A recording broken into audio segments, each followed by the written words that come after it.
Welcome back on in. We're back. It's Geographically Challenged episode 89. After a little bit of a hiatus, we've been having a nice relax during the player break. Apparently the player break is also a podcast break, at least for us, which maybe seems like a bit of a noob move considering that's probably when everyone should be watching podcasts because there's no Counter-Strike to watch. So we've kind of maybe fucked up there, but that's all good. We're back for Geographically Challenged and we're ready to run it back. There's a lot to talk about. We've missed a fair bit because, again, we took those 3 weeks off and there's been a bunch of roster changes. There's been JKS to FlyQuest. We've got to talk about that. We're going to recap Fissure. Obviously, Asia is on top again. What the fuck is going on? We need to change the name of the podcast. It's definitely not Geographically Challenged anymore. ESL Pro League qualifiers, of course, and then Rare Adam Huns, Rooster also making roster change, so we'll touch on that. And then also, Overpass is back. Yeah, lots of stuff to talk about. Now, before we get into all the discussions, obviously we do want to give a quick shout out to Skinclub, who are our sponsors for this video. If you don't know who Skinclub are, they are a case opening website. You can go check that out. There will be a link in the description, but there is also a content page where they like to get some, let's say, community figures to make some content for them. So if you enjoy Geographically Challenged or any similar kind of Counter-Strike related content, you should go check that one out over on Skinclub, because we make some content over there. Speaking of which, we will be recording a video directly after this one, which will be going up on Skinclub in a couple of days. The top... I don't know where we're going to go. I've put top 20 Asian CS players of all time, but we may just do 15, 10, I don't know. We'll see where we feel. Honorable mentions might get shouted out there as well. But yeah, if you're interested in seeing our thoughts on the top, let's say 20 Asian CS players of the modern era, check that out on Skinclub in a couple of days. But guys, welcome back. How was your break? Thank you. Pilski, you went for a holiday. No. Mate, I haven't had a break. What are you talking about? Yeah, it's not player break in cartoon shooter land. You went to Saudi Arabia for a holiday. That's what I thought. Oh yeah, it was excellent. You know, what a time. I watched many cartoons were shot and many things were done. It was great. It was fucking hot. It was like peak Australian summer every day. And I can confirm it was a desert. And also this apparently looks like a warhead. So maybe don't pack things like this in your bag when you go. Really? Is this real? Is this a real story right now? Yeah. Okay, which airports that look like a warhead? Riyadh. Oh, this said it looked like. That's the last thing you want to be bringing into Riyadh right now, mate. Jesus Christ. Okay, all right. But then the I don't know, another security guy came over and he goes, "You are a streamer?" And I went, "Yep." And he goes, "Okay, go. Hopefully it's a microphone. If it's not, GG. What did you get up to, Bleh? Did you actually go on a holiday? I feel like you're the kind of guy to go on a holiday. Thailand? I did. I didn't go to Thailand, but like it's my birthday like a few weeks ago. You know, obviously. How old are you now? You look 25. like not a day over 25 I'm 29 now. You know, getting 29. older. Same. Yeah, me yeah, too. Yeah. Oh Me my too, God. bro. What the fuck? 96 babies. Oh my God. Wow. So yeah, we went for a birthday with a bunch of friends. Yeah, it was a good time. You know, went out. Go at this time of year. It's raining all the time. It's kind of off season, but it was pleasant. Less, fewer people. You know how much I hate people. So yeah, I had a pretty good time, and it's good to be back. You know, we just had a Fissure event. I think it kind of officially took place at the end of the player break. It wasn't completely over yet, but I feel like and yeah, I have my thoughts on that, but also I feel like it was a good way for us to kind of, just smooth back into the season, so to speak. Yeah. I mean, and with that, let's talk Fissure. Obviously, there's a lot to touch on here. Like Tyloo obviously winning it. I mean, I don't know that was anything that we necessarily predicted at all. I don't know, for those of you that are video viewers as opposed to Spotify listeners, maybe you can see there's a HLTV thread here that says Jam Young Truth. Jam Young is the truth. We've been telling you guys for the last 5 years, and finally he did something to actually say he might actually be the real deal. He might actually be legit because he won an MVP at this tournament, which I believe, and I was kind of having a bit of a look back here, I think that's the first time an Asian player has had an MVP on HLTV since 2015, assuming you count Mo, Kazakhstani Mo, as a Asian player. 910 yellow. 910. Did he get one from there? Oh, that would be true. Okay, so... But but it wasn't HLTV. Yes, it was an HLTV. Was it an MVP or an EVP? No, I mean, they won the fucking event. So does he get an MVP for the... when you win, you get the MVP, and the EVP is for... Let me have a quick look here. Yeah, I'm looking at it. Oh yeah, I missed 910. Okay, so since 910, but obviously since 910, before 910. So the takeaway is he's definitely the only Chinese player to have ever had an MVP on HLTV. And the second only Asian player to ever have it as well. Unless you count Mo, in which case I don't count that. We're not going to count well, let's not be pedantic. Let's not be like those guys. Let's give the Asian boy something. This is very reminiscent of the Mongolz win in Yala, right? Obviously, I think a bigger prize pool over here, and I feel like the competition was way stiffer, and even a journey for Tyloo to get this win, having to play with a stand-in Zhou, the last king of Chinese Counter-Strike. Just incredible run overall. I didn't expect them to even make it to the playoffs, considering the entire G visa situation they had. So congrats, shout out to Tyloo. And for me personally, man, even though Lynn Vision didn't make it to the playoffs, I feel like watching these two teams play, they were able to kind of convert the peaks that they hit in the major and come into post break with so much more confidence, right? They look so much better. And just trying to kind of highlight the fact that the major run that these two teams had was not a flash in the pan, which for me is great fucking news. Well, I mean, look, Lynn Vision kind of did what I thought Tyloo would do, which is like look, you could be competitive against some of the other European teams. In fact, like I would even expect, like, if a Chinese team's going to play like Pain or 3D Max or like VP, like some of these teams that are kind of on the cusp or like they're in the top like 30, top 20, that kind of stuff, they'll beat some of them and then they'll lose to some of them. Like historically, it's quite inconsistent being able to get those results. But I thought it was just quite impressive in general that Lynn Vision was able to beat both 3D Max and Pain in a row. And then when they run into Astralis, I'm thinking like, yeah, that's probably the series you lose, right? So even Lynn Vision, I think that's a pretty fucking good run to get a top 8 there. And then obviously Tyloo, it's incredibly impressive, especially playing with the stand-in. I think he was like some kind of retired bus driver or something like that. I saw a tweet from Jordan, something to do with that. Zoki, my goat. Dude, the craziest thing about it was I was looking at that and I was watching him play and I was looking at the stat. More importantly, I was looking at the stats because we all know the stats are the most important thing. And I was like, man, this guy truly did learn a thing or two from Advent because he's dropping 0.88s on LAN and he's actually winning games. So he's kind of the GOAT for that. But yeah, I mean, I think that's a really, really positive sign for Tyloo.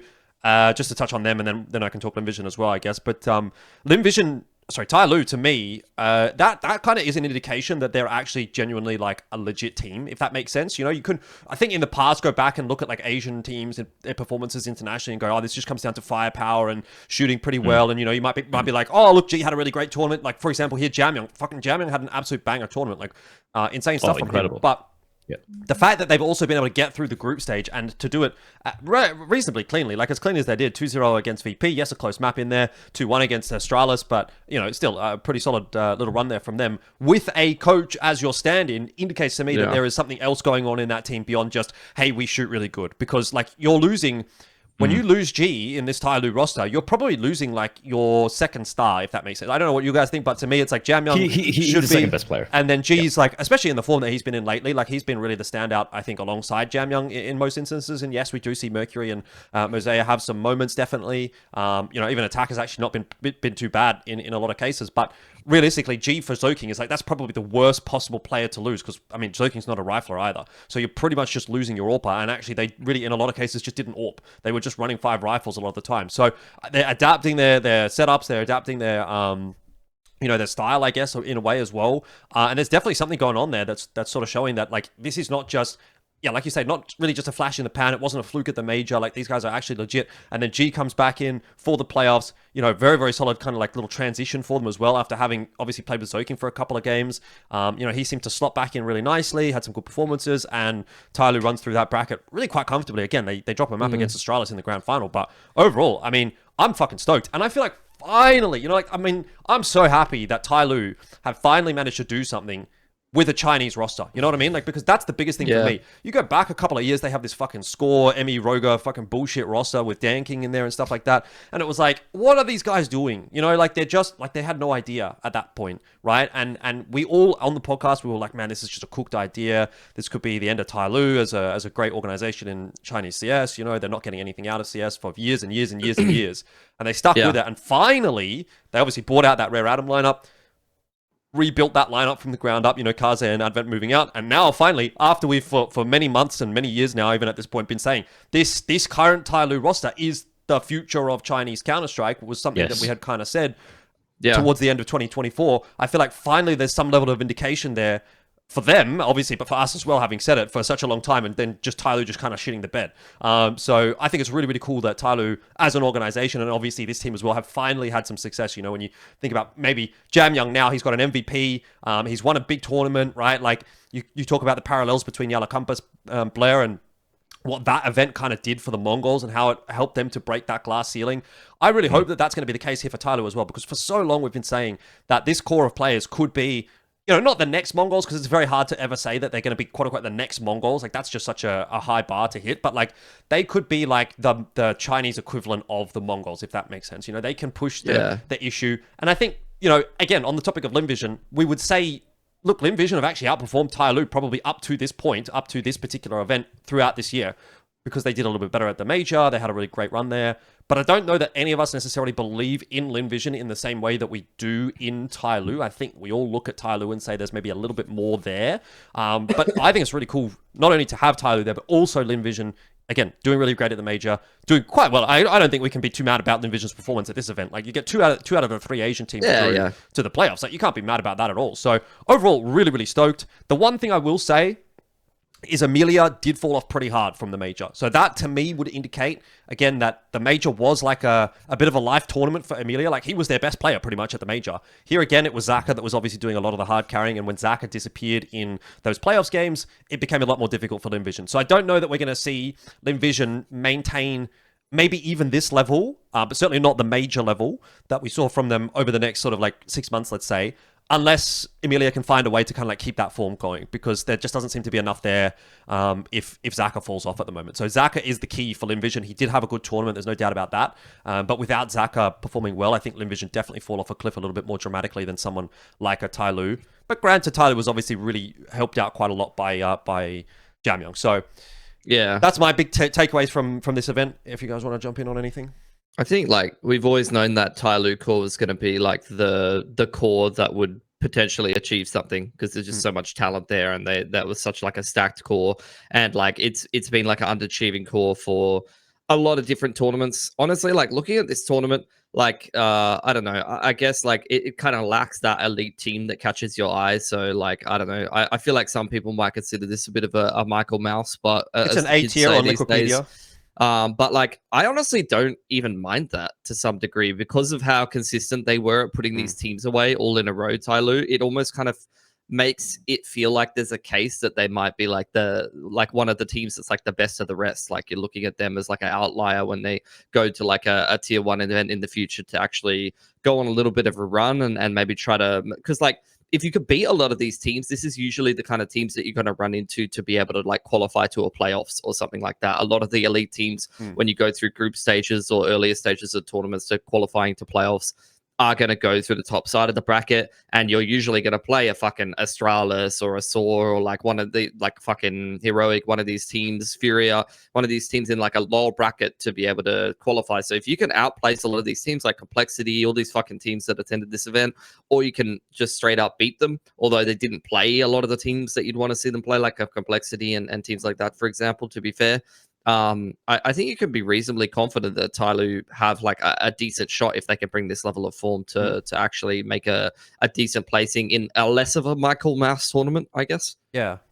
No, I mean, I'm not expecting Tyloo to come out and beat, you know, elite, super elite teams. You know, I don't think that they're at this point where they're like a team that's really pushing for the top 10 just yet, right? They're kind of in that transition phase from being a team that doesn't compete at all internationally, let's say 12 months ago, to now over the last 6 months, they're actually having some really good performances. And, you know, you're kind of getting into the conversation of, you know, are they able to maintain like maybe a top 15 in the world kind of position? This is maybe a valid time to start bringing in the VRS discussion, the implications of this one. And I don't know, I'm sure that we've got a lot to say about this. The fact that they've gone up to number 7 in the world in the VRS ranking, like, that seems to be, to me, that's a little bit of a stretch. You know what I mean? Like, this is where VRS is having some fucking goofy moments. It's similar to when Mongolz had that Yala win and then they had the Thunderpick win and they were up into like top 5 or top 3 or something. It was like, whoa, hang on.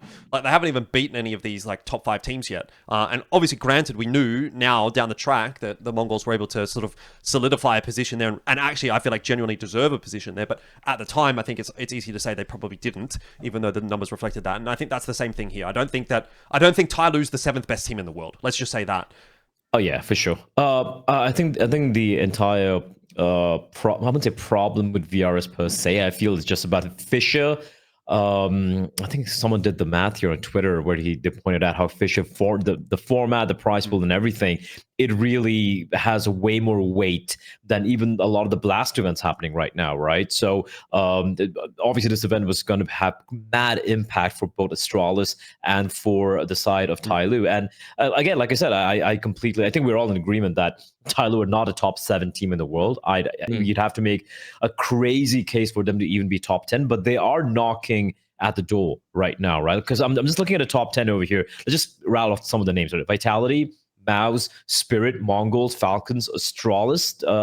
Okay, let's not count Astralis. Again, they also won from that particular, the entire VRS thing. Then you have FaZe, Aurora, Navi, and then you keep going down the list, and then you have like, G2, new players joining up. You had Furia, who had a bit of a stinker of a tournament, but they have shown that they've been solid so far. Yeah, I would put most of these teams, right? Even a new Navi, even Aurora, who had a bit of a struggle at the major, and even Furia, despite the Tyloo won the recent event over here, I'd put these guys over Tyloo. But then. And then it gets interesting because I can't look at any of these other teams and be like, yeah, they're 100% better than Tyloo because they haven't been able to do what Tyloo have done in the past couple of events. So I feel like Tyloo absolutely at that edge, right? Just at the edge of the top 10, maybe sneaking on into it. But for me, man, listen, go back a year. Literally go back a year and, like, imagine having a conversation, not about a Mongol, to be like, yeah, man, can we have a Chinese team in the top 10? Right? I'd be like, dude, just lay off the fucking Met. Well, we could go back a year. VRS ranking, 12 July 2024.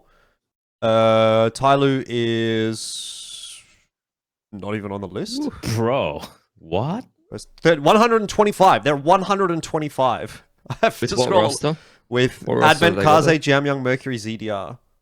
Speaking of Advent, and Lynn Vision was 55. I just want to say, like we kept calling for his head, saying, listen, man, Advent, we love you. We know how much of a good scout you are. You're a legend in the scene. You're the only legit IGL we've ever had, but it's time to, kind of pass on the torch to one of your teammates. And it took too long. It just took too long. But look at what happened. He leaves, and in the span of less than a year, despite a couple of changes here and there, they finally said, fuck it. One of these guys are going to be calling. I think it's Mercury calling right now, right? So they're like, all right, Mercury, fucking go for it. Jammin comes back from Valorant, thank fucking God. And all of a sudden, top 10, like realistic potential of top 10 in the world, right? But I'm glad the change did finally happen. I feel like if it happened a couple of years prior, I feel like Tyloo would have had a quicker rise to this level, if you ask me, honestly. Maybe. But shout out to Advent. I feel like in the entire discussion we've had so far, we can't forget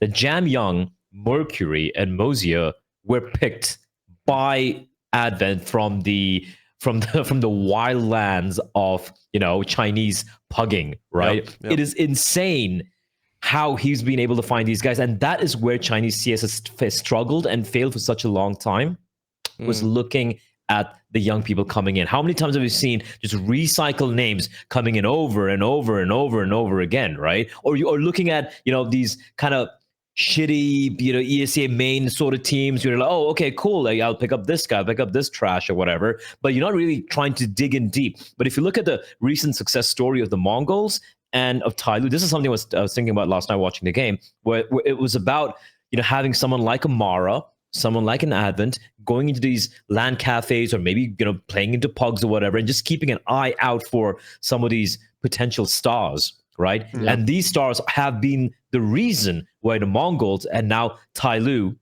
have reached where they have, and I think that's something that everyone in the region should be trying to replicate. Yep. Yeah. I mean, one more thing to wrap it up on Fissure and on Tyloo.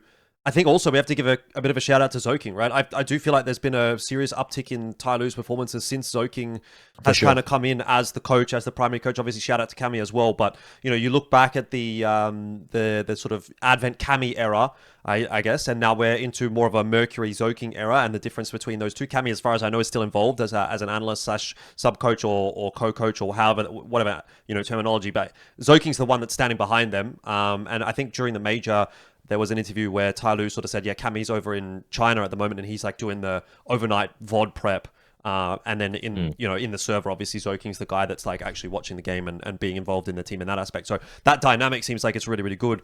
So yeah, I think the uptick definitely has been there, and that's really kind of surprising to me, to be honest. And I think it's surprising in the same way that maybe Attacker comes back into this roster and looks really good, because who would have looked at Zoking and gone like, that guy with the fucking robot aim is going to be like one of the best coaches in Asia at this point, you know. I mean, it's just like wild. Like, I would have never expected it. We all said like, oh, why doesn't Advent go and coach? But it's Zoking. Just known for his aim and like anchoring certain spots really well, and like running in and fucking like being a little bit. I would say he was the brain dead element in a more structured team than Tyloo, the original Tyloo. You know, he was he was the one where like you'd have somebody who would push for no reason on Tyloo, and Zoking will be the one who would push with a reason and maybe a little bit of util behind it. Yeah. It's also like, you know, considering how long he's been playing with Advent, right? Surely some of it would have rubbed off on him. Yeah. But yeah, sure. I think I was super pleasantly surprised with, I had my questions. I won't lie, with Zoking coming in as a coach. I'm going to why not Advent? I said it's on the podcast as well. And even Attacker coming in, I think Attacker has added that veterancy. Again, I was like, why are you going Attacker? Why not someone else, someone new, right? Or some of the younger players coming out. So the decisions this time around worked out for Tyloo, so very happy for them. I will say this, I was a little surprised. People, oh my God, you know, they're playing with a coach. And yes, I won't lie, I didn't expect the results they had playing with Zoking, but you can't forget Zoking was playing. He was a player. He was a player very, very recently, right? And this guy was fragging out. He wasn't Advent. He wasn't an almond. No. He's fucking OG as fuck, isn't he? I'm pretty sure he is like part of that original team that is like one of the first Chinese teams to go overseas and go, right? Like he was part of the original Vici TU fucking thing or whatever, like Vici with that Advent team. Like even before Tyloo went overseas, I'm pretty sure Zoking was part of the team that was like the very first fucking team to go to like a DreamHack, right? I don't think it was Tyloo, because okay, so Advent. No, it wasn't Tyloo. It was like KU or some shit like that. Or like he's got 660 matches. I'm gonna have to scroll back a long way. Hang on a sec. Yeah. No, because you got to remember, like when it comes to Zoking, it was always about like, you know, playing with Almond and Advent, that particular trio, right? SWC 2015. Was it KU? Yeah, he was on KU with Advent. Yep. And Almond. Yep. There we go. That's and Moriarty and Reaction. Moriarty, haven't heard that name in a while. Fucking hell. They got owned by Liquid. Of course. This was back when Fancy won. Sorry, no, it was QZ. It wasn't VACT yet. Yes, I was there for that event. Anyway, a bit of a like the thing is, yeah, he's OG as fuck. This he's guy's OG got a lot of experience. He's been around since literally like Chinese CS Go was a thing. You know, not quite 1.6, but he was in that fucking early era, like more than 10 years we're talking now. Oh, and shout out Jack, by the way. Jack on the right side of this photo, manager Jack's been with Tyloo since like forever. Bro, Jack's a G, bro. Yeah. He's been a lifeline to fucking having a tiny little look into the black box that is fucking Chinese Counter-Strike and Tyloo in general. Just like the only one that will speak to like Westerners, you know.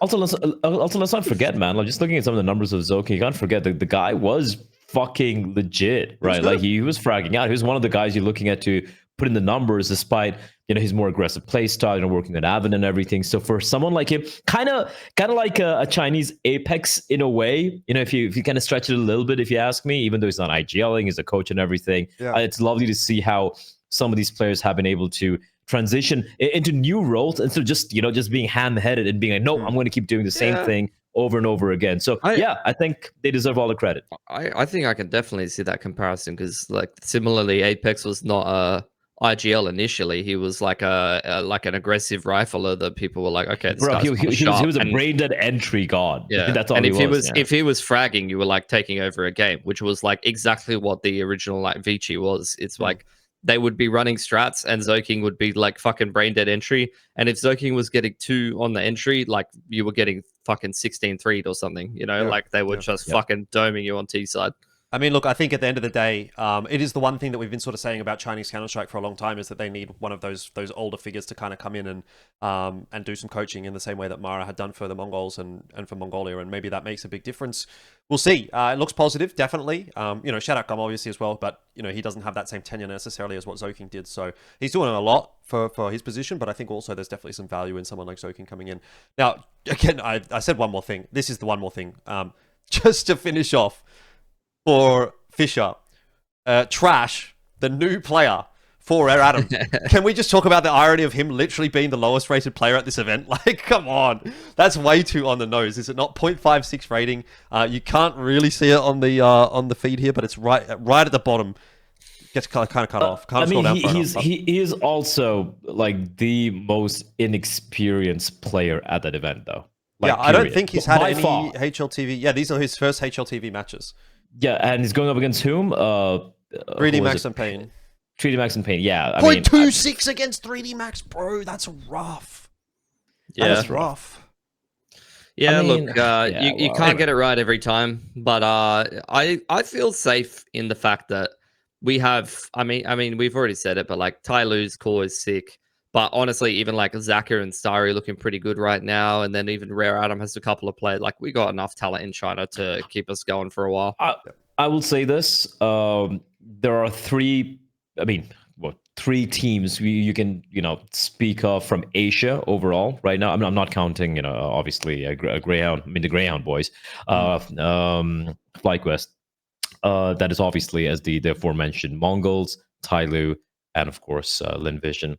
Everyone else is very, very, very, very far away from their level. Yeah, I know everyone keeps hyping up Rare Adam, but let's be fucking real. No. Sure, they were the one team that that made that run in the major in Shanghai, right? That was an anomaly. That was like a final hurrah for Kaze and the likes right there. Sure, you have Summer still kicking around. I think he definitely could build a team around him, but I don't see any pieces at the moment. Likewise, if we look at all the way towards Mongolia, they don't even have a second best team. I mean, the second best team is so far away from the Mongolz or even Lynn Vision and Tyloo on land that it's not even worth having this conversation. Mate, they can't even look. I mean, this is a good transition as well. By the way, we'll just go straight into it. They go for it. This is where tier 2 Mongolia comes into play, right? Because they're trying to qualify for something like ESL Pro League, and they're not even able to beat out Hotu, right? And look, Hotu's a good team. I'll give you credit for that. But Hotu was solid last time. Hotu was solid, but I would be very interested to see them go up against like a Tyloo or a Lynn Vision or a FlyQuest, for example, because I think that would be a much more difficult match for a team like Hotu. They'll get battered. But get battered, Hotu absolutely cleared this qualifier, bro, and you can't really quite see it here, but they did get a 2-0 in that game against IHC in the grand final as well. They only dropped one map in this qualifier, and that was their opening game against IHC in the initial bracket run. Where was that? Here. Yeah, they dropped one map, and then they 13-3 and 13-2 them on the next two maps. So that probably should have been a 2-0 as well. So, I guess for anyone that didn't quite catch this was the ESL Pro League qualifier for Asia. Kind of cool little tournament. Like, look at all these teams that we had that got to compete. 4 days tournament. How did how did Simplify compete? Did they fly? Simplify was in Perth. Simplify played in Perth. All right, I think they were playing on Hong Kong, Singapore servers most of the time. Singapore servers, yeah. It was kind of like okay, but obviously you can see like Housebets, Mindfreak in here as well. A couple of other teams that obviously had struggles with the ping, but like that's just the nature of the beast, unfortunately. Now, granted, there is oceanic spots from ESL Pro League for ESL Pro League from ECL, so I think this is fine. You get your one slot through from ECL, which is where Rooster qualified this season. They didn't have to play in this. Fair enough. Everyone else jumped straight into the Asia qualifier. I don't really have a concern with it necessarily. I think it's kind of nice that there even is an Asia qualifier, frankly. It was a fun tournament. Kind of good to see like where that tier 2 space of Asia was at. Obviously, Hotu just looking like they're way better than everybody else. A couple of other notable results in this bracket. The Huns lost to Unsettled Resentment. This is the new version of Huns with Score coming in, or returning, by the way, which I think is kind of funny, because if you guys remember when Score left the Huns, he kind of like just made like a fucking shit post about them. Like, these guys are lazy, they don't even try, blah, blah, blah, blah, blah. And now he's back, and then they get literally knocked out in the stage 1 of this qualifier, which was single Elim BO3, by the way. Played one BO3 and then just got knocked out. So that's a bit of a disappointment for the Huns. I thought that was kind of funny. Semplify made top 4, and they were okay, but they definitely struggled against the Mongolian teams. You've really glazed over the fact that they've lost to a Fufu. Like, you've really glazed over that very quickly. Unsettled Resentment is a Fufu and Co. And I say a Fufu and Co. because... The most notable player on Unsettled Resentment is a Fufu. The guy that could not frag on Lynn Vision for over a year. Yes, exactly. So it's a pretty damning result. That's who we're losing to. We've really glossed over that quite I just want to say, Unsettled Resentment is What a one name. fucking hell of a name. I fucking Right. love it. That's Do you know what- exactly, that's exactly how I feel about a Fufu holding Lynn Vision back for over a fucking year. Do you know what? It gets even better when you realize that I spent half of this qualifier calling them unsettled retirement because I thought about a Fufu retiring from Lynn Vision, and I was reading the name wrong, and I was casting with Yumi, and he's like typing in the TeamSpeak, and he's like resentment. Oh my god, it was just like a force of habit. I don't know why I kept saying unsettled retirement, but anyway. Freudian slip. Yeah, Semperfly, like they did okay, but they kind of got owned by Hotu. They lost to IHC in the lower bracket 2-0. So again, you can say ping related potentially doesn't help, but at the end of the day, if you're not beating IHC and Chinggis Warriors, you're certainly not deserving of a crack at Hotu. And then there's a lot of work to do for a team like Semperfly to kind of like get into that level, which I think they want to. You know what I mean? Like they definitely are a team that's investing a lot. Like they went to Perth to boot camp for this particular qualifier. Didn't obviously work out for them. So at a certain point, you have to say like the results need to start turning around for Semperfly. They did just recently win CCT Oceania, which is nice. You know, so some VRS points there, but realistically speaking, I think they have greater heights, greater goals rather than, you know, just winning in Oceania. So they need to start winning some of these kind of qualifiers, but not easy when you've got these kinds of teams kicking around. And other than that, IHC Chinggis Warriors, obviously a couple of roster changes coming through for them that have come in for this event. BKZ coming in for Chinggis Warriors. The Huns, IHC making the change with Yami coming in as well. Like, whatever, you know, they just seem like the same teams to me. Like, they play the way that they play. They're very messy teams. That game between Chinggis Warriors and IHC was very goofy. But overall, just absolutely miles away from Hotu, who play, like, a genuinely quite good game of Counter-Strike. Like, I like watching Hotu because what they do makes sense. Whereas when you watch Chinggis and IHC, it's like, yeah, we're just going to fight. Yeah. Anyway. So what are we going to do about this these Russian Kazakhstani teams stealing our jobs? What are we doing about that one, boys? I mean, the end thing here is probably they have to go to the major, play well at the major, and get another slot for Asia, and then all will be forgiven. Right. As the Asia representatives. But, but as far as VRS, this, which they can't, by the way, because their VRS ranked as qualifier. EU. So Right. Yeah, because that's the thing. Like, I don't know. I this is the exact point that I brought up before, and I genuinely like. I'm literally asking because I genuinely don't know. But like in the past, I've been like, okay, so we have like a full Russian national team, like what was it, GR Gaming, or some of those kind of teams playing in Asia, playing in the major and stuff. And I just kept thinking to myself, like, what is to stop a team of guys who play in the CIS region all the time? Just I think that is the thing, right? And you can go and look at their games, right? You know, and they play the Asia quals, but then they're in My Skill Pro League, which is an EU tournament. Mirai X Leandri Cup. Like, where are these located? Russia. This one's Russia. My Skill is CIS. So I mean, I'm just asking. I'm just asking Europe? questions here. This one's because Europe? like anybody that has watched Counter-Strike for the last 10 years can say if we let some Russian teams sign up to these Asia qualifiers, they're gonna win a fucking lot of them. Like, they're pretty fucking good online. So like this is already a problem that I was seeing before. I don't think you can fix it right now, dude. Like, I mean, what, Russia's like 9 time zones? 9 time zones? That's insane. Like, and I'm not even debating that much that Kazakhstan is part of Asia, you know, like, you know, it's just another one of those fucking countries that it's just kind of where it is, you know? Yeah. Look, I don't know. I don't know. I really don't know the solution. I don't know that there is a solution or even if there should be a solution. I think the only issue I have is that you're kind of having your cake and eating it as Hotu, but at the end of the day, they do play a lot of Asia stuff. The thing that I would want to see them do, though, is be in something like an ESL Challenger Asia. I think they play in ESL Challenger Europe. Go and have a quick look here again. They didn't play ESL Challenger earlier on this year. Maybe they don't play. So ESL Challenger Europe. I saw ESEA Advanced Europe there at the top. ESEA Advanced Division Europe. Yeah. So it's like, you know, if you're going to be playing in the European circuit but trying to qualify through Asia, that does definitely leave a bit of a bad taste in my mouth. But I mean, that's the thing. Like, you don't even have to be that good of a European team to beat fucking Chinggis Warriors and IHC. No, like, you don't. No offense. No. Like, that's the state of tier 2 And to be fair, they were very lucky with this tournament that it clashed with Fissure, because otherwise you would have had, and I don't know who exactly is at ESL Pro League, but you would have had like a Tyloo or a Lynn Vision or a Rare. Who's got there? Lynn Vision's got the slot, so you would have had at least Tyloo, and you would have had probably Rare Adam as well to play against. And Hotu did lose in the Bucharest quals to Rare Adam. Wait, Tyloo didn't make it to EPL? Tyloo is not at EPL this time, no. Because Lynn Vision won ESL Challenger League and Hotu did not play in that Asia qual. True. We're gonna miss them there, but that's fine. Like they're number 7 in the ranking right now, so they're gonna get some invites for something in 2 or 3 months. Before we kind of move on from the entire, like, the Asian team talk, because I'm just looking at what we have to talk about. We have a couple of interesting topics. I do want to say this.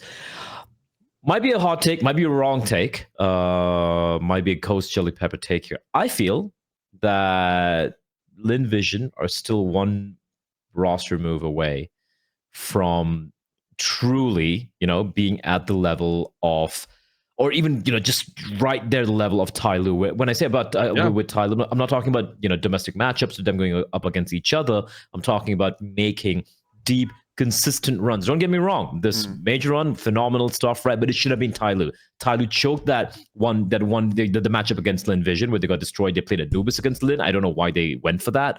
But I feel like for Lynn, Amelia or Call Me Sue, I feel one of these two have to be changed, switched around a little bit. Like, you need to get a new player to replace one of these two. And I feel like that's when things will finally, completely perfectly fall in place. Because that's what happened to Tyloo. We had a super team with Tyloo, remember? And that didn't quite pan out, but they need to make a couple of changes here and there. Because right now, I just cannot see Amelia's inconsistency and Call Me Sue as well, struggling quite a bit. He had a better event this time in Fissure. You can't have two players who are going to kind of shift the bet this consistently. You can't have that and imagine they're going to be at the level of Tyloo. I think Zaka and Star. I mean, we all agree like Zaka and Starry are like the only players that I look at in the same like tier as Tyloo's like core, really. So I think all of the other players are either role players or they're really fucking inconsistent. They all have their ups and downs. Sometimes they'll have better games than others. Like I'm down to fuse fucking Rare Adam and Lynn Vision at this point and have a fucking experiment, honestly. But I don't think it's ever gonna happen. I mean, like Westmelon, considering his IGL and everything, and he's been IGLing for a very long time, I think he does a pretty solid job overall. I will have a few criticisms about him, but mate, like half the time he's out fragging Call Me Sue and Amelia, yeah. Right? So substantially, that shouldn't be happening. Yeah, like 100% shouldn't be happening. Let's get fucking Child King or probably Lee. Get a Fufu, man. Bro, get him back. Blair, you are fucking. I feel like flying actually wasn't that bad, by the way. I'm fucking around. I'm fucking around. You're gonna fucking unsettle some resentment here in a minute. Yeah, I don't know. I mean, I definitely would be on board with the Lynn Vision X Rare Adam merger, but I think you can make one change to Lynn Vision at a time and do the same way as what Tyloo kind of have done, and slowly but surely find your feet. You could look at. Probably Child King, I think from Rare Adam would be the one that you'd pick. I don't know necessarily over Lee Hang. It would be Lee Hang or Child King. I like Lee Hang. Yeah, I like Lee Hang more. Yeah, it just depends what you want, though. I see Lee Hang as being a bit more stable, and then Child King is going to be. He'll have a bit more explosive. Like he's the cunt that will just make some like bonehead plays sometimes, or let's go. Like he's my memories of Child King is like winning rounds with Deagles when like you should really not be fucking winning. Which, around to be fair, you probably Deagle. don't want that when you've got Starry and Zaka, who are somewhat streaky players as well at times. Zaka's been on a fantastic run of form lately, but like I don't think you've maintained what he's been able to maintain for the first 6 months of 2025 for the rest of his career. So yeah, you're probably right.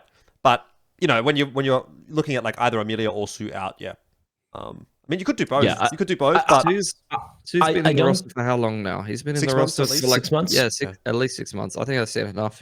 I feel like for both these two players, like obviously, with the major run they had and everything, they're not going to make any changes till the Starlighter event in Budapest till the end of the year, which is fair. But I think we're going to have enough of a sample size considering we're going to be playing EPL. They're going to be in a lot of events because of the VRS rankings and everything. We're going to have a pretty solid sample size to work with to see if Amelia can continue that form, and also to see if Call Me Sue's his trajectory. It has been trending upwards. I can't deny that, but it's going to continue trending upwards. That's a big question. And I feel like if they would continue to perform, then fuck it, so be it, right? Don't make any changes. But I feel like at the end of the year, when they kind of like look at the results this year so far, and if the results haven't been great for Call Me Sue / Emilia, they need to bite the bullet and make a change. And hopefully they do that, because once they do that, this is a team that you can start maybe being in a conversation of potentially being in a top 10, and we all want that to happen, right? We'll see. We'll see how the next 6 months goes for Lynn Vision. I think obviously if they can repeat what they had for this early part of the year, like the first season of the year, I think they'll be pretty happy with that. But anyway, I think enough about that. Enough China talk. I got a question for you guys. This is a really important question as well. Let me set the scene. Okay. Let me set the scene. We're playing a qualifier. All right. We're in the ESL Pro League qualifier. You, me. You two, me, I don't know who else is on our team. 400 ping, No. We're playing against another team from our region, all right? So it's all good. It's all good. It's half time. It's map 2. We're down on map 1. Okay, so we lost map 1. It's half time on map 2. 7-5 is the scoreline. We're trying to qualify for ESL Pro League, and we've just joined a new team, okay? So we're the new guy on the team. All 3 of us in this world. Here's the question. Do you lock the fuck in and get ready to frag during halftime? Or do you talk pistol round strats so you can secure a good start to the second half? Or C, do you take a tack timeout, leave the server in order to equip a knife that you've just received in a trade, and in doing so, fuck the server up so it doesn't show your proper name, but actually shows your random Steam name, meaning an admin has to come in and confirm that it's actually you who rejoined the server and not someone else. And because of this, you waste 5 minutes of everyone's time while there's a live broadcast going on, and you're trying to qualify for a $1 million tournament, showing your teammates that your priorities are clearly not on the game, and also wasting one of your tack timeouts in the process. Which one of these do you choose? But did he frag though? Can't honestly say. They did actually go on to win that game. All right, well, worth then. I'll go with option number 3. Okay, we'll go with the knife. We'll just waste everyone's time. It's all good. I was gobsmacked when I was told that. We were literally sitting there for 5 minutes. I think it was me and Xenox. So Xenox, by the way, he's not even a CS caster. He filled in because Pilski took a day off. So we got to fill in. And I was casting with Xenox, and he's done maybe 3 CS broadcasts in his entire life. And we're just filling. So I'm filling with a guy who doesn't even really cast CS. And then I'm like, what's going on with this break? And then the message that I got back was one of the players just got a knife traded to him, took a tactical pause, left the server to equip the knife. What the fuck is going on here, bro? Name and shame. Name and shame. That's exactly what I was thinking. It doesn't take a genius to figure it out, by the way. It doesn't take a genius to figure it out. It was Yami. It was Yami. Yami. Oh my god. Yami, mate, you need to lock in, bro. I understand it's all fun and games, obviously. It's all fun and games when we're talking about it here on the podcast. But to me, this it does kind of just show the mentality a little bit when I'm watching Hotu and that team is locked the fuck in, bro. You should, the snap decision making that they're making when, they lose a player and it's we got to retake the B bomb site 4-on-4 and it's 3 rounds into nuke. Nah, we're just going to insta-save. Just insta-save. It's you don't see that from Asian teams. And then, I'm watching Chinggis for fucking IHC and dudes are just running around trying to 1v1 aim duel their way back into rounds. It's half time. I'm going to fucking... First of all, I'm trading skins during the fucking EPL qualifier. I don't even know how that works because maybe he's sent a trade offer and it's come in at that point in time. Okay, so I'll give him the benefit of the doubt there. But then you get this trade and you're instead of waiting until the end of the map, you're I really got to get this knife in the server, boys, so that all the people on the stream can see it. I have to take a you're taking a tack timeout to do this, bro. What? Yeah, relax. He was borrowing the knife from his friend, and he's definitely going to give it back. And don't worry. And he's probably going to Mongolz. He's learning from the best. He's learned from. That's how you go to. That's how you get to the Mongolz. That's how you get to the Mongolz. Best player on the Mongolz. Probably best Asian CS player ever. If you know. You may even. You may even be one of the better rated players in the major playoffs. Yeah, at some point. Okay. This is, look, here's the thing, right? We've had a lot of ups and downs, a lot of downs than ups in Asian Counter-Strike over the decades, not years, fucking decades, right? And if not for the Mongolz, those bunch of guys in Mara, if not for Tyloo at times here and there, or Beachy and all these guys, we'd virtually had nothing to talk about. But now, thankfully, because of them, we're actually happy about where the scene is right now. But every time we're critical of why teams struggle or players are just not locked in, it's not there. This is such a this highlights everything. This highlights everything. It kind of encapsulates what we talk about players' mentalities. Like, mate, well, what the fuck are you doing? I'm gonna need Mara to put this little boy over his knee real quick. Smack the shit out of him. You know what? Even if they want to look for a lineup change, you look at this shit happening, and how not fucking locked in you are in the game while in a server, then you're not gonna get picked up by by a team like the Mongolz or anything. And I won't lie, you're gonna have this mentality. And I know you're young, Emma's what 20, 21 or some shit. You're never really going to get far in this scene. You might be maybe the second, third best team in Mongolia, but big fucking whoop. You're not going to be, top 10, top 20 even in the world, or even top 30 for crying out loud. And just this mentality, guys, like it is so embarrassing. I'm getting like secondhand embarrassment and just listening to the story. And I won't lie, man. Jordan, listen, I woke up today. It's a fine Monday. I played some CS last night for a long time, lost all my games, but I was still in a good mood. I went to bed. I woke up, had some coffee, had a nice burrito. We're having a good time. And now I'm annoyed. Now I'm a little pissed off. I'm sorry for that, mate. I'm sorry for that. It's not your fault. It's not your fault. Yami, why have you done this? Yami, you've ruined Bleh Day. You guys can start fucking around. Fuck. They can start fucking around when they could beat a team that struggles to make it through Europe Advanced, okay? In a qualifier. That's when we can start fucking around a bit, okay? Yeah. Look, end of the day, we didn't obviously talk about this on the broadcast. I didn't think it was relevant to necessarily bring up in the middle of a EPL qualifier, but I thought it was something that would be something interesting to talk about here. I just think, I think it just shows you kind of a little bit where things are sitting. Did they bench Yami right after that or before that? No. So this is Yami has just joined IHC.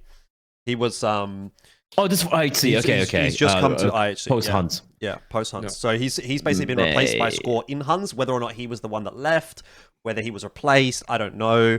But he's obviously now. This I think was the first tournament that he's played with IHC. I can quickly have a look here. Yeah, this is the first tournament he's played with IHC. Okay. And look, I don't want to read too much into it, but he swaps around teams a lot. He bounces around teams a lot. We hear a lot of good things about Yami as a player. In the server, he's actually quite good. Things from him. But he doesn't seem to be able to hold down a team for more than 6 months, which I don't know, man. I don't know. Maybe there's something. Is he the Asian Boros? Yeah, literally could be. Could be. Pilski got it. And by the way, I also don't think being 20 years old is really much of an excuse when you've got people like Mzinho, who's fucking 15 or 16, playing internationally in Mongolz. Yeah, but you can see that dude has the wisdom of many generations in his eyes. He is the baby smiling Buddha. Yeah. Fuck. I never thought about that comparison, but that's based as fuck. All right, well, let's move on to something else that may or may not be based as fuck. Now, this is obviously pretty old news at this stage because this happened a few weeks ago, but we haven't had a chance to talk about FlyQuest signing JKS. We're dropping this topic when players already in a hater mood. This is a great timing right now. well, can I get a yes or a no? I feel like this is surely a yay across the board, right? It's a yay, but I do wonder how much FlyQuest spent. Obviously, it was a buyout, right? And that's very much mistaken over here. And look, I get it. They want to maintain they want to maintain the Central Australian core about the team and everything. And I won't lie, it is absolutely unequivocally an upgrade over Lias, because Lias has been someone who's been struggling for such a long time with his team, and I've been very critical of him as well, despite him being at that point the guy with the most experience, right, with the major experience and everything. So now you have JKS coming in, who absolutely has more experience, has played way longer in his career with a lot of S-tier teams, won S-tier events as well. So obviously, and even firepower wise and role wise, I think JKS is just absolutely a perfect fit for the team. But and this is where we spoke about this in our little group chat as well. My slight worry, right, for the team is with Justin coming in, and we all know. I think it's an open secret now, in Counter-Strike, as to how his demeanor, it's not like he's negative or anything. He's a way more quiet, way more reserved player who, even the server is not really adding a lot when it comes to the energy, I guess, right? A very broad term of energy and camaraderie and everything. And that is something we realize that this team do have struggled with a little bit, right? I don't want to read too much into this, but with Ali leaving, it's a very quiet team, and when things are going good, it looks good. But when things aren't going good, when they start to choke, they choke. There's no one to apply the Heimlich, and I feel like that it's still going to be a problem overall. But that's not Justin's fault. That's not JK's fault, right? He's coming. This is what he brings to the table, and I think overall, a really good pickup overall, but I will still have my reservations as to, spending all that money, to get him. Is it going to be worth it? We're going to find out, but the jury's out on that for now. Can we go back to the thread real quick? Hit the back button a couple times. Okay, yeah, perfect. This is the player you thought you were getting, and if you scroll down a little bit, this is the hairline you ended up getting when you acquired him. That is fucking brutal, mate. Unfortunate. I think there was some replies on this thread, by the way, that were like, you need to sort his haircut out. What happened to his hair? Yeah. His hair was fucking fantastic. Yeah. Like, he did have really nice hair. Yeah. Yeah. Like, I think I'm excited. I think the Australian in me is excited about this move. For those that don't know, a little bit of history lesson. I think everyone in the Oz scene used to say like Liaz was like the mini JKS, and even against some international opposition at some events, he would have like these hard carry performances on an anchor roll. JKS at home. Yeah, kind of. And like he even like, I don't even know, like demeanor wise as well, even like energy wise, like they were both known for being like maybe lower energy or like I don't know, maybe reserved.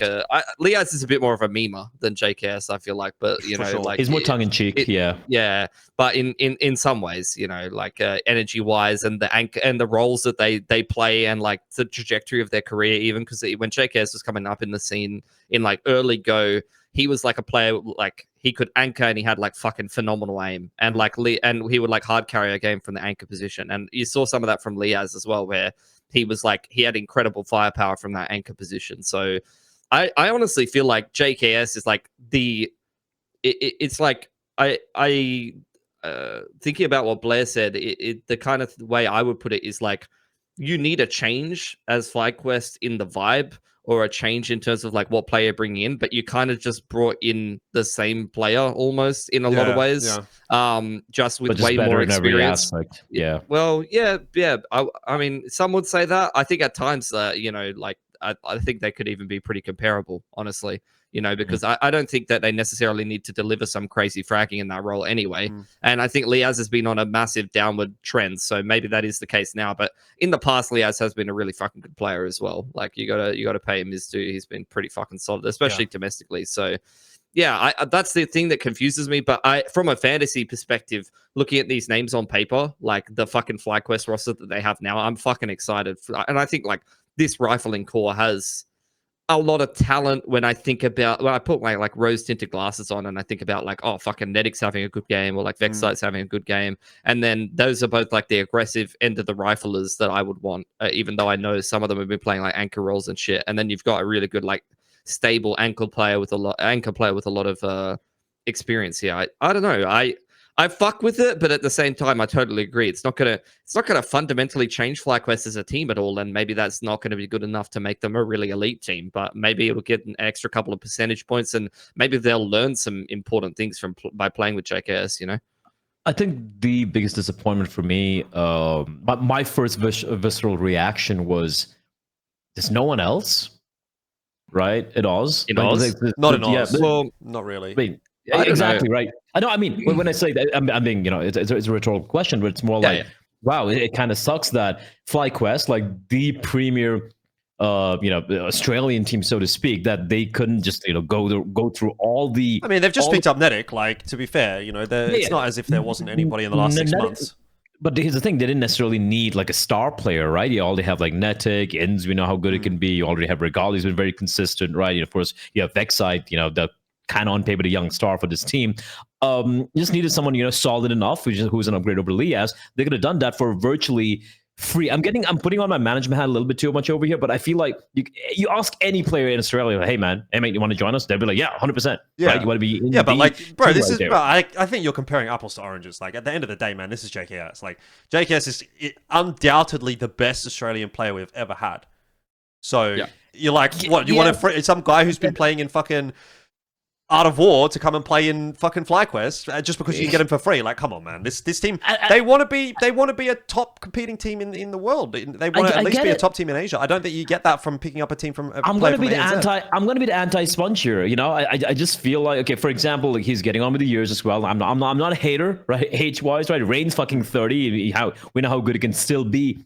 Being the imperative, being an imperative word over there. And then you have like, a couple of, IGLs and everything he was still delivering. How old is he now? He's 29, right? 29, so yeah, he's getting on with the age as well. I'm trying to look a little bit long term, looking at more, more youth, so to speak, overall. You've already got 3, 21, 22, 20 year old. Like Vexide's 20, Nedic's 21, and Regali's 22. Like you've got on paper, it makes sense. Look, I'm not saying there could have been a better option available. I think this is absolutely a really good move. I'm disappointed in the scene. Not FlyQuest, not the lineup they have, rather than an Australian scene that we don't have anyone else coming up. No good up-and-comers could potentially have slotted in for Liaz's role, which could have gotten easier. I think it's just the game's changed now. Like, it's not like that anymore, unfortunately. Like, there's no... Like, it's the stakes are so much higher for a team like FlyQuest. The expectations are so much higher for them than like Greyhound, for example, back in the day. It was much easier for Greyhound to go, yeah, we can get the next best Australian player because like we're still that Australian team and like anything we do is kind of good. Whereas now it's like everyone's like, well, this FlyQuest / Greyhound core has been together for like 5 years in various iterations. Like, we want to see results, and FlyQuest is a team that's putting money into this. They're an organization that's pumping money into this team. They're paying salaries, obviously. They're doing boot camps. It's like we want to see results, so we can't just make that like not risky move, but like we can't just pull this guy out of ANZ and go, well, is he maybe better than JKS? Yeah, maybe. Like, what could we get? Like ASAP? Could we get like, I don't know, who else is anchoring in ANZ at this point? You know what I mean? Like, let's say we think it's like ASAP or Addict, mate, but like that's from like. Can you look at that and say they're definitely going to be better than? Are they definitely going to be better than JKS, or are they even maybe going to be better than JKS?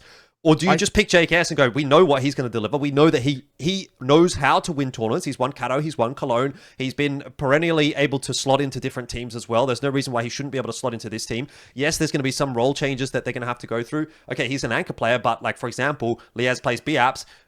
JKS famously plays Aeon Mirage, for example. There's going to have to be some moving and shaking, but generally speaking, like, he is a good fit. And we know that he can sort of slot in a lot of different positions in a lot of instances. So I don't think there's an argument to make to say that JKS should not be the player in this lineup over any Australian player, even if, I don't know what the buyout could have been. Look, it could be ridiculous money. If it's $500,000, okay, that's cap. But if it's, like 50 grand, let's say it's 50,000, something like that, like, I think that's money that FlyQuest can afford. They're a pretty decent organization. They've got a good League of Legends team. Like, they run the team pretty well, I think, generally speaking. Obviously, I talked to Papa Smithy. I think I have a lot of respect for him as well as the GM or esports guy, whatever his fucking name, whatever. It's like head of esports or something. Man. I don't know what his role is, bro. It's like esports, head of esports, something like that. Big dog. Big dog. Basically, we'll call him Big Dog at FlyQuest. I have a lot of respect, obviously, for Papa Smithy. He goes back a long time. He's a bona fide esports guy. So I think he kind of gets it. I think this change makes a lot of sense. And, at the end of the day, would I like to see an Australian player come through and join FlyQuest? Fucking oath. Yes, agree. I agree on that. But at the end of the day, I don't think it makes sense for FlyQuest to be doing that at this stage. Unless there's a really obvious choice. But there's not. There's just not.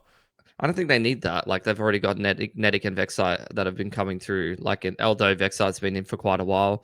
Honestly, on paper, this is like, I think this is the best four riflers. I was going to say, is this the best Australian ever core you've ever seen? This is the best. This is, in theory, the best Australian team ever. I think it could be. I know that sounds wild, Blair, and I could see your face straight away. In terms of talent and like potential and like ceiling of these players. Sure, if no one's calling, sure, yeah. Enz is calling. Yeah. And then he's I won't lie, his individual form has tapered off quite substantially ever since that, even prior to that as well. So if you're talking about like pure fragging wise, I can see where you're coming from. But at this moment in time, no. I don't know. Yeah. No, 100%. I get the names are great though. Yeah, for sure. But like the names on paper are amazing. But I totally agree with all of everything you're saying. Legit. I think we're all in agreement over here, right? We're all in agreement. I think and just to highlight, my annoyance is how when Asia is finally. Asia rising, and then we have it, and also it's the same guy, so we're still very solid, but there's no one new coming out, and that for me is so it's frustrating because I used to enjoy watching Aussie events back in the day, and I know the lack of opportunities and everything. I get it, I get all the reasons why, but I remember watching back in the day and seeing some of these new kids popping out. I'm like, oh shit, this kind of sick, right? Yeah, I miss I don't think it's saying because that. they're not there. I think it's because FlyQuest doesn't want to go in that direction right FlyQuest now. wants to maintain the Australian identity of the team. That is true. But there is I'm like giving Australian options, right? yeah, they could have picked up like I'm not even like Addict or fucking ASAP or someone like that. Although I haven't really actually had my finger on the pulse of who's in good form right now. But those are the players that would spring to mind for me. But yeah, I think I would prefer to see how JKS goes first. But he's gonna have to have like impart some wisdom here. Like he's gonna have to. If any Australian player's going to be able to do it, it is going to be him. He's gonna have to come and be like, when I won this tournament, we had this mentality, and that's gonna have to like shift some mindsets around and shit, because like there needs to be some like cultural change and some energy change in this team. It's about the intangibles and things off the server, as well as like betting people into their roles a little bit better. I think because I think intangible wise, this team like. The names on paper are fucking amazing. Like this is an AU fantasy team right here. Yeah, this Legit. is like an AU dream team, really. You will get to see them play in Cologne, so that's not too far away. It's like maybe a week away or so. So we'll get our answer pretty quickly. But yeah, I like the change. I mean, shout out Leo's one time, obviously. Fantastic career, generally speaking, as far as ANZ players are concerned. Like, there's very few that have done it better, necessarily, than him. Highest peak at a major ever? From an Australian player, alongside, definitely, obviously, or ANZ player alongside Rat and Azza and JKS. Yeah, with JKS. And Dexter. Legit. Dexter made top 4 with Mouse as well, to be fair. I mean, like, that's True, funny. It's funny that you mentioned that, because I'm looking at like Alistair, fucking Dexter, potentially Leaz are all going to be sitting there, and all of a sudden I'm like, are we Run it back. are we putting the team together here? Like, on 2.0. That genuinely could just be a team that wins everything in O's. Like, literally. But without Ins, it's like, because Ins was that. Hey, he was a hammer. Addict Hazard. Chuck Addict Hazard, Chuck ASAP. Fuck it. Roll it back. Let's do it. I'm in. Yep. That's a fucking team. Could be cool. Could be cool. Anyway, let's move on. Let's move on. I think I did have one more thing to say on that FlyQuest thing, but I can't remember what it was, but it doesn't matter. Story. Oh, okay. I can't remember what it was. If I remember it later, I'll bring it up. Yeah, look, not really much to talk about here, to be honest. Somebody found some trash. Just thought it was funny. Just thought it was funny. We haven't talked about it, so... It's the greatest headline from HLTV ever. Yeah. Rare Adam signed trash to replace somebody. Also, the irony of trash coming in and literally being the lowest rated player in the show. I just can't. Anyway. I haven't watched this guy play once, but I feel glee. I feel glee at this sequence of events. Is he going to be an Afufu tier player? That's what we want to know. He already is, mate. He already is. Oh, 1.12. Hold on. He has way more matches, actually. What am I talking about? Oh, he's got some XSE matches and some Gang Kui Cup. Gang Kui. Yeah. Shout out Gang Kui one time. Rare Adam played this. Okay. By the way, did you know Wings Up have got a new team? Did you see that? Really? Baby, yeah. New old team. Flying. That's actually that's a team. That's a team. Bingo, eat lad. Yeah. Bro, that is a team. Fun. That is a team that could knock Tyloo. I know every one of these guys. True. That's true. Land back on Wings Up, mate. Remember the good times. Melbourne one time. Score back on Huns. Just briefly touched on that when we were talking about ESL Pro League quals as well. I don't know that I have necessarily a whole lot to say about it, but yeah, cool, I guess. What's the lineup right now? Bartak 9, Cobra Zera, Zeralt, and Score. That's decent. It's decent. That team could lose to. Is that better than Yami in Huns? I think so, probably. I think I'd rate Score probably a little bit higher than Yami personally. So NCL out as well, and he was replaced. So I think it's all good. Yeah. Nothing really necessary to say on that. And then, the last topic that we had was... actually, one that we forgot in the roster changes. Terry to Rooster. Terry! What the fuck? Why didn't you lead with that? Well, because there wasn't... Back up, Terry! Terry... Why are we here an hour later talking about the fucking primetime big moves? Like, you just... Terry... pop that at the end of the show. Hello? Terry apparently wasn't big enough news to get a HLTV article. Whereas the other two... Trash is bigger news than Terry. Trash to Rare Adam is bigger news than Terry to Rooster, apparently, according to HLTV. I'm just saying. Bro, if Terry went to Rare Adam, they'd start winning again. That's how you know. That is how you know that HLTV does not have the finger on the pulse when it comes to Asian Counter-Strike, because we know. We know They've got Terry. no Get fucking me out. idea, Get me mate. out. Get me the fuck out. Get me the fuck Wait, out. hold on. We can segue this. We're about to do the top 10 or top 20 players in Asia video. I think already we're talking about the correct player. Terry on number 1, Advent on number 2. We're on for a good thing. No, I've actually watched a few games of Terry and Rooster. I haven't been like super like overly excited about it necessarily. Like, I think he's just been fine. You know what I mean? Like, he's gone in, he's slotted in okay. My hope for Rooster and for Terry is that like he'll be finally that guy that like can actually lock down the spot, because they've always had difficulty finding that 5th player. You know, like in a sense, TJP got in, like he was like not part of the original Rooster core. Then he like slotted in eventually, and he's found his place. I can't even remember, bro. Like, it's too long ago. Right. But then Slimy as well. Obviously, Slimy's kind of come in a little bit more recently, and we're like, okay, he's now, it seems like, part of like that core of the lineup now, and they're trying to find that 5th player. And maybe Terry can be that guy. So I'm hopeful. I think he definitely deserved to be in a better team than what he was in. He's good. So That looks like a decent team. No complaints. TJ, Chelios, ASAP, Terry, Slimy. Yeah, not bad. Yeah. Fine. All right, and then what? Do you want to say something about Terry? You're a big fan of Terry. Back up, Terry. Back up. No one gets that reference. Backing up, Terry. Right. No, I've seen it. I know exactly what you're talking about. No, I just wanted to. Do you want to touch upon the latest update? I think. I think it's worth touch upon that. Yeah. Let's talk about the pros here. I genuinely like a lot of the changes. Actually, I think Valve cooked right there. Seed economy change, absolutely great. I still feel like the 1400, the lowest loss bonus money still scuffed. I feel like that. I think a lot of pundits, analysts, players, I think everyone's in agreement that should just be removed at this point. Make it 1900, right? But apart from that, the CTs, getting the $50 extra for every player killed by your team, and I think it's really going to help the economy, especially early game. You're going to be going for more kills rather than trying to save all the time. I feel in certain scenarios that's great. The CD incendiary as well. It's an interesting switch up, which I didn't really think about, but the fact that it burns faster now. Spreads faster. Right, even when it spreads faster, and also ticks faster, if I'm not mistaken, as well. Meaning, T's running in, they won't be able to just, just handle this first couple of ticks and just run on in. They're going to tank a lot of damage. I think that's really good considering how nerfed it got early on, which it still doesn't make any sense to me why they haven't reverted that back. Overall, just very good changes, except the overpass change for Anubis. Now, you don't like it? Map changes. A lot of people, some are going to hate it, some are going to love it.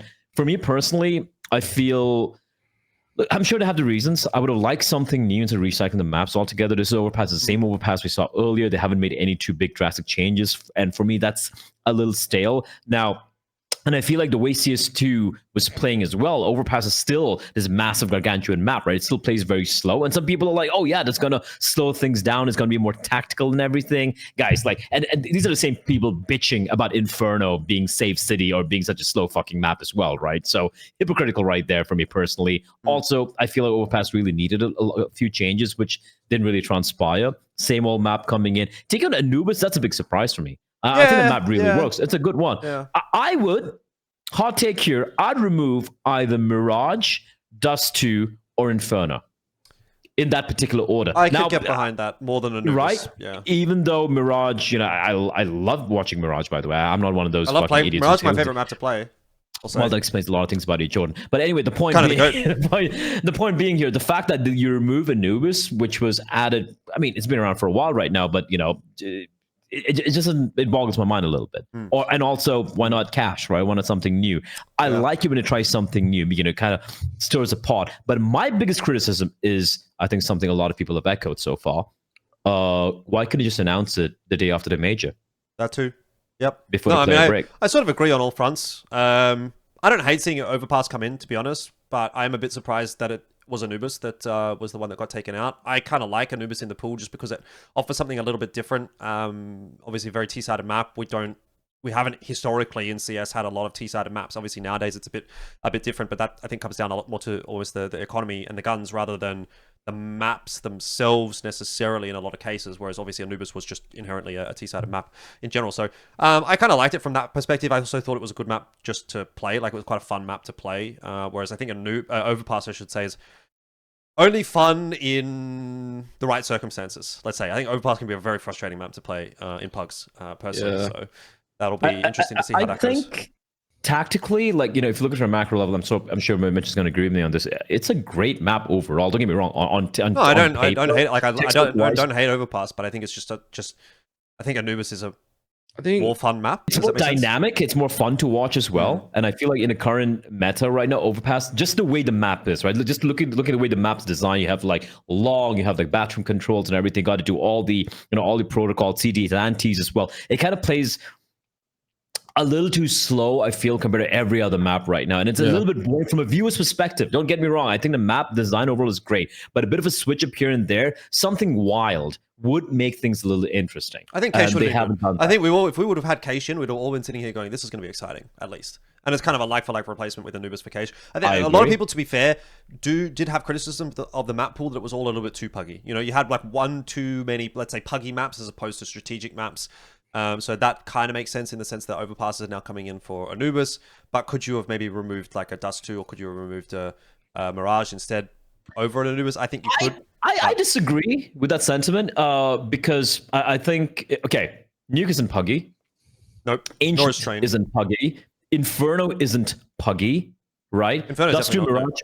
Yeah, so like you have like Mirage and Dust is kind of puggy right there. Anubis up in the air, right? Like I think it's very dependent on the teams that they play, but I can see how some teams going to be a little bit more aggressive, a little bit more, throwing caution to the winds on the CT side especially. So fine, let Anubis be puggy, right? Yeah. But Train's not, Nuke's not, Inferno's not. What am I missing out here? That's it.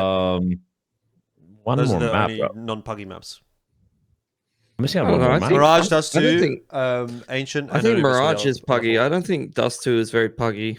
I think Overpass has the same problems. It's always hard. What the fuck am I forgetting? Like, there's another map.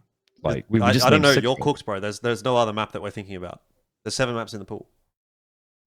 So Dust 2, Anubis, Mirage are kind of puggy, right? Ancient. And then Ancient's not puggy at all, bro. Yeah, but that's the map that you're missing, I think, in this conversation. Oh yeah. So now we have Ancient, Inferno, Nuke, and Train. I'm talking about like pre-change. These 4 maps I don't think they're puggy at all, right? So you have a majority of maps which are not puggy, right? So I don't get it. Like I really don't get it. I think that argument kind of falls flat. Yeah, I don't know. I think like old school Dust 2 is very puggy. I don't think like current Dust 2 is very puggy. I think it's very formulaic, kind of similar to Anubis, the way that it plays. Get this smoke, do this thing. Yeah. The problem with Overpass is like the same problem it's always had, which is just that like it's like I do like it from it was my favorite map to call back when I actively played, because you have a lot of options. You can choose to like, you kind of choose what default you're running. You check taking B control and you like wrap up through con, or you're fucking doing this con default, or you're doing A control with the bathroom shit. But my problem with Overpass is just the same problem it's always had, which is just too fucking big. And there's like too much to do for Ts a lot of the time. And for CTs, you have to play so fucking separated. Like, like if you have like you have B anchors and then like people playing long A or something, it's like you're fucking in different postcodes, bro. Yeah. Like that's my big problem with Overpass. And I think it's needed changes for a long time. Also, when you try to mix it up at the CT side on Overpass or try and, catch a T's off guard or something, you really can't, because T's have such strong, default positions where they can just, hold it out, wait it out, and slowly group up together and whatnot. It's a map that, if you're playing Counter-Strike Manager 2025, right? It's a great map. You just let the AI play it out. It makes a lot of sense, right? So overall, the map is good. I just feel like in modern day CS and the way the game has evolved meta-wise, utility-wise, and all of that, along with CS2, a new engine and everything, I feel the map being shrunk a little bit, while keeping the same ideas would really work out. Would actually make things interesting. What if you just kill the bottom area? No, I was gonna say, what if you kill the bottom part of Long and Playground? No, the bottom. Wait, the bottom. Like like how bathrooms connects to Long. From there, from that spot to the A site, you keep, and then from the rest of Long all the way to Playground, you just kill. For me, Playground Long. Yeah, like Long A is too much. is the problem with that map for me. But also you need to give But it more wouldn't be to as go much now. It's a bit more short. I like what Jordan's suggesting here. I Actually, think, more like A long on bathrooms Dust 2. is fine. I think con is fine. I think all of B is pretty fine. I think that whole part of the map is actually pretty good. He's good. I think like B. long A is way too fucking big and there's way too much to do. The CTs have to be so far away to commit to holding that, and the Ts have to spend so much fucking time taking that. That is the problem with that. But also you can't just have bathrooms because it's not enough like play towards A. Well, you would still have fountains and party and yeah, but like you still have to go and through. long. You still have long. You still have long, but you have to go through bathrooms to get there. Yeah, maybe. Yeah, exactly. I think we're all in agreement that, like, you know, the long part of the overpass, I feel it's very vestigial of old Counter-Strike map design, right? Like if you remember Cobblestone, for example, right? You know, you had Cobblestone was also fucking way too big. Exactly, right. But I'm just talking about outside from T-Spawn. From T-Spawn coming in towards the A bomb site, you have to run a fucking marathon, right? Just to get to the double doors of the pit, for example. Yeah. I feel like, and you got to remember, Cobblestone and Overpass were added at the same time. I mean, obviously CS:GO version, you know, Overpass is brand new. Cobblestone was a rehashed, a reworked version from the original 1.6 one. But they had all these big empty spaces, which is unnecessary. Dead and areas. And the dead areas, which for Cobblestone, they couldn't trim it down because of the way the map is designed. Although they moved the spawn forward and everything, which everyone hates. And shout out to the tower one time on fucking Cobblestone, just sitting in the fucking tower. Why does that even exist? Why does that exist? Because you got to remember, during back in the day when people were making this map 1.6, they wouldn't think about the competitive side of things. It's about being fun, 10 versus 10 style and all of that. And I feel like over the years, as map designers have gotten better, they've gone smart. If you look at some of the new maps coming out of Workshop, man, some of them are fucking sick. You can literally, a little bit of optimization, you can slot them in, and they could be, I personally feel, going to be very viable maps overall. The thing with Overpass is I think the first year when it came out, they made so many drastic changes, which it really had to. But the long area is something that they're like, this is fine, right? But it feels like if you look at any other map right now, dude, look at any map. None of these maps have this wasted, not want to say wasted, but like extra space in the map. Everything is so concise. Everything is so optimized, map design wise. And I feel like I really like your suggestion. I haven't thought about that. Removing just blocking out playground towards. Just kill it. Put a wall on long. Put a wall on long. Yeah, and people things need to be shrunk down a little bit as well. Yeah. Like just the rotation times and shit without con is just like too long. That's like 10%, 15% of the map just taken out, and it just makes the map so much more tighter. Yeah, but when you think about it, it's a lot of dead space. Like, how often do you really ever see anything relevant happening in Playground? Like, sometimes, yeah. But it's often like a late lurk or like or a save. People are all the time they're saving in Playground, and it's like you could be saving in T-Spawn instead, or I mean, you do see action around there, but my problem with it is that for the CTs to interact with that part of the map, they need to commit like fucking everything to do it. Like they need to literally be like 3-man A, like fucking pushing or something, And the Ts don't even have to interact with that really. Like they could be like, oh, they lean took A long towards A, we just fucking smash B, and there's just one cunt there like humping a pillar and dropping like that smoke. I've dropped my shitty little barrels. incendiary. It got a bomb. And now you have like this option. Like if you keep Jordan's thing in mind, I think we could speak about this for an hour or so. But very quickly, if you remove this long entrance right from Playground. For the CTs, think about it. You just have to worry about con, right? You have to worry about the party area, and with the utility we have right now with the smokes and the molly. There's still a lot to clear. There's still a lot, but it makes cohesive sense, right? You don't have to spread your members thin a lot. You can go for a few gamble plays on the CT side. The punishment isn't as harsh as well. I think it's a great idea. If they'd done that, I would have been absolutely a fan of this new change. But time will tell. You never know. Yeah. Hey, in a few months, we'll find out if any Valve devs are watching Geographically Challenged. That's one thing that's good about Valve is like we fucking. In fact, it's maybe even a little bit too much. Like we change maps all the time, and they make changes to maps all the fucking time. Like everything's changing all the time. Well, it's more tweaky than big changes nowadays, though, right? Yeah. Tweaking for Valve. We're all tweaking, baby. Or for CS. Oh yeah, I'm tweaking all day, all the time. I'm straight edge as fuck, boys. Don't worry about it. I mean, I guess like we'll wrap this up pretty soon because we've got another video to record. But the other idea that I had, I want to quickly get your thoughts on it. I was talking to Mac about this during the ESL protocols. This was again in relation to the discussion around Overpass. Was instead of having, so we have a 7-map pool right now. And that's in competitive in esports, and it's in like your pugs and whatever, you play those maps.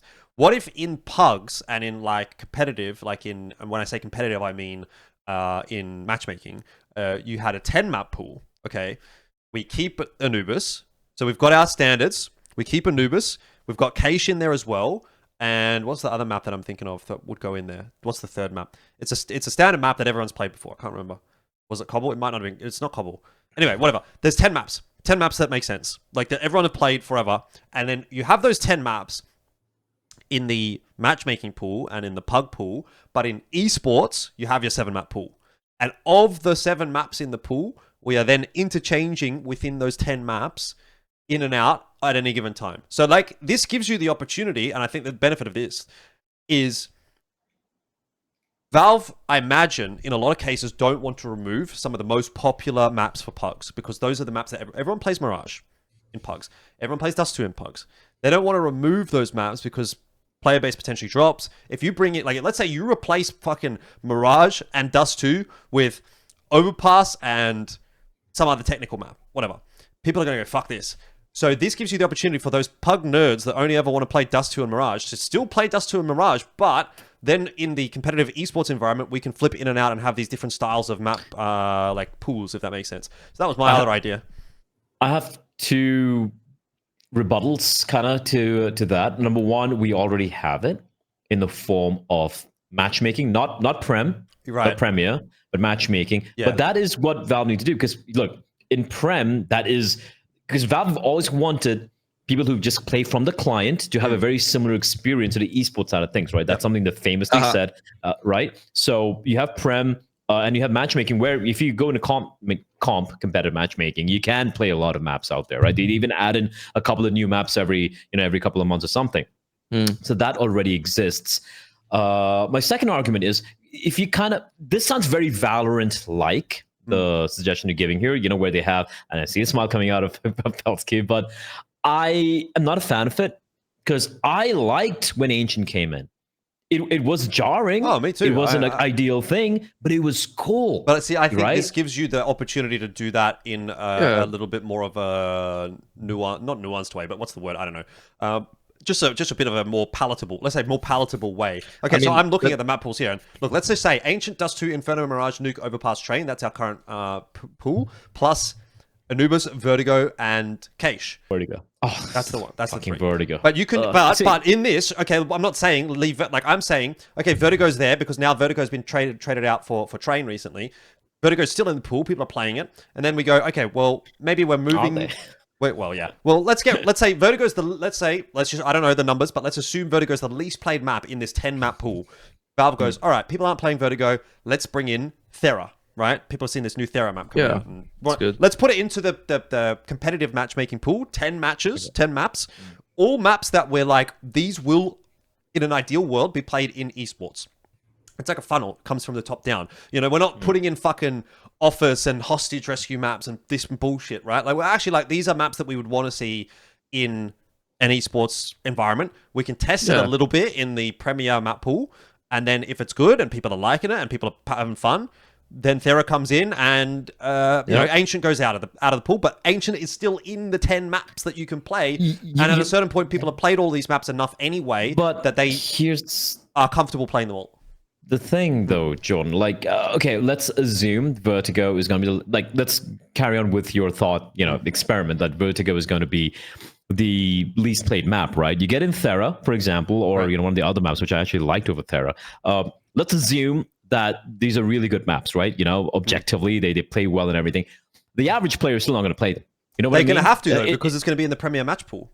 Yeah, they're just going to ban it out because this has a veto system. I'm sure, but at some point, they're going to play on the map. Yeah, but it's still played lesser than. But that's Vertigo. The same for any map. That's the same for any map. Exactly my point, which defeats the entire purpose of you're looking at the numbers. So I personally feel what Valve have right now with the Prem being basically, a copy paste or a replica, a layman's replica of the esports side of things. I think it's fair. I actually like it, right? You know, it's really picking up right now. They're actually doing season 2 and 3. So adding more maps, I think, would dilute it quite a bit. Your idea, what you're suggesting, already exists in the matchmaking side of things, right? I get that. I get that. But I think there's like I will say I've never gone out of my way to play any of those random maps in matchmaking. Like if you'd be surprised how many. Oh yeah, I agree with you on that. Yes, but a lot of people play it. Like I only want to play the maps that are going to be played in esports. Like that's all I give a shit about. So I'll just play Premier, and even if I'm playing matchmaking, I'm playing the Premier maps. So I see it. If I'm forced to play the Premier maps, it's an idea. I would play Thera in Premier, but I would not play it in matchmaking. That's my example. I will not play Vertigo currently. Put it that way. That's actually insane because I feel like people wouldn't play it on Prem more because there's more on the line because you have your rating, your elo on the line. I don't want to. Yeah, but that's pussy. Risk my elo. That's bitch made energy. People are pussies, Jordan. People are a bunch of fucking pussies. Got to remember that, especially when it comes to their elo. Yeah. They just got to be on that channel, not care. I think all of this, like this discussion, is already happening and like being solved and being like done in Valorant. Like if you know the Valorant scene and the way that the map pool works in that, that is the perfect example of the pros and the cons of changing up the map pool quite a lot. Because like obvious con right now, in the Pacific League that I cast, the fucking like best teams, like the reigning champs of that league, had such a hectic schedule that they were overseas so much that they came back to Pacific, played a team that had spent a fuck ton of time perfecting the new maps, and they'd been playing tournaments that were on the old map pool, and they got absolutely rocked in the first week because they literally just had no time to prep any of the changes or the new maps, you know? And I feel like if that happened in CS, teams would have a massive whinge. But yeah, I'm sure they would, but at the end of the day, changing things a lot, I think overall I'm a fan of it, actually. I think me too. The way that Val does it, even if they make a whole new map, like let's say we introduce a whole new map to the CS pool, they change 2 maps at a time.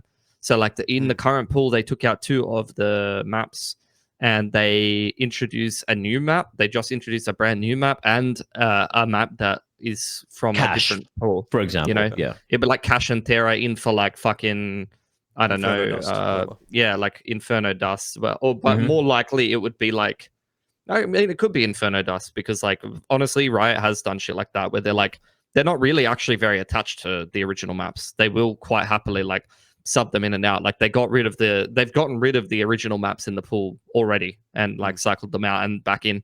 Like they're very active in changing the maps, and they change them after every major tournament. There's at least like 2 different maps after every major tournament. It's pretty cool. I actually really like it. Well, I think we should wrap it up there. That was a lot of map discussion that we didn't intend to get into, but hopefully you guys enjoyed it. Yeah, we got another podcast to record. So we do have geographically challenged podcast and maps. We are mentally challenged as well. With ideas, so, very cool. It's fine. It's all good. I mean, in a way, like Geographically Challenged is like Overpass. It's just a giant fuck off map with extra shit everywhere. You know, you have to go out of your way to fucking run a qualifier. Yeah. You know, and some people like that. You know. Australia is like Long A on Overpass, just like in the butt-fuck corner of nowhere. Yeah, no one everyone's hitting the B-bomb site and the guy that's holding A long like, can I please everyone's just hitting Mongolia and China these days. All good, guys. No worries. Yep. Let's wrap it up. Shout out Skinclub on time. Thanks to them. And if you like this, we will be doing another podcast over on Skinclub that you can watch in probably a couple of days' time. So yeah, make sure you go and check that one out. Otherwise, like, comment, subscribe. Let us know what you think about the map pool. Are our ideas absolutely fucking cooked? Probably, but we'd love to hear you dismantle them in the comments. Otherwise, buymeacoffee.com/Elfishguy, and we'll see you in the next episode of Geographically Challenged, whenever that happens.